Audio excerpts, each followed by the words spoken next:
Sidang perkara wastafel Dinas Pendidikan Aceh, Tuis, Syifak, Apung, dan Hafidz mangkir dari panggilan pengadilan. Sidang perkara korupsi pengadaan wastafel di Dinas Pendidikan Aceh terus berlanjut meskipun dalam prosesnya diwarnai dengan kehadiran yang tidak konsisten dari beberapa pihak yang terlibat. Dua di antaranya, Teku Iskandar alias Tuis dan Syifak Muhammadius, keduanya merupakan kontraktor pelaksana, mangkir dari panggilan Pengadilan Negeri Tindak Pidana Korupsi Banda Aceh pada sidang lanjutan yang berlangsung pada 16 Oktober 2024. Kedua kontraktor pelaksana itu belum memberikan keterangan yang sangat dibutuhkan dalam penyidikan ini.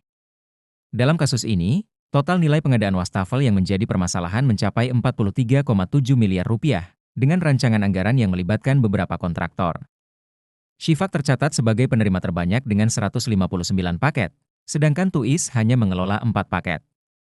Gugatan ini bukan hanya menyorot tindakan korupsi, tetapi juga mempertanyakan integritas dan akuntabilitas dari pihak-pihak yang terlibat dalam proses pengadaan tersebut. Keberadaan nama-nama lain yang juga tidak hadir, seperti Muhammad Hafid dan Teku Izin alias Apung, semakin menambah kompleksitas kasus ini.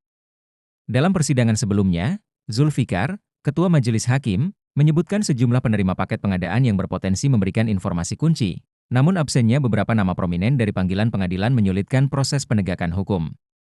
Penting untuk menyoroti penjelasan dari Muzaffar, bekas Kepala Bagian Program di Dinas Pendidikan Aceh, yang mengungkapkan adanya rapat pembahasan relokasi anggaran yang digelar di ruang Kepala BPKA, Bustami Hamzah, pada 12 April 2020. Mengingat waktu rapat yang tidak lazim, dari pukul 22.30 hingga pukul 23 WIB, kejadian ini membuka peluang bagi dugaan penyalahgunaan wewenang dan korupsi. Terlebih lagi, meskipun hadir bersama dua pejabat penting lainnya, hanya Tenara Setia yang diizinkan masuk dan ikut serta dalam rapat tersebut. Muzaffar juga menegaskan bahwa Bustami Hamzah hadir dalam rapat itu, yang memperkuat indikasi bahwa ada keterlibatan pihak-pihak dengan posisi strategis dalam proses pengadaan yang bermasalah ini. Meski demikian, sampai saat ini Bustami dan Tenara Setia belum pernah dipanggil sebagai saksi, yang menunjukkan keterbatasan dalam proses penyidikan. Hal ini menimbulkan tanda tanya mengenai efektivitas sistem hukum dalam menangani kasus-kasus korupsi, terutama yang melibatkan pejabat tinggi. Yang perlu casing iPhone, silakan. Tersedia di keranjang kuning, lagi promo. Sidang lanjutan dijadwalkan kembali dengan agenda pemeriksaan saksi, di mana diharapkan kehadiran dan kesaksian dari para terdakwa yang mangkir dapat memberikan titik terang bagi pengusut kasus ini.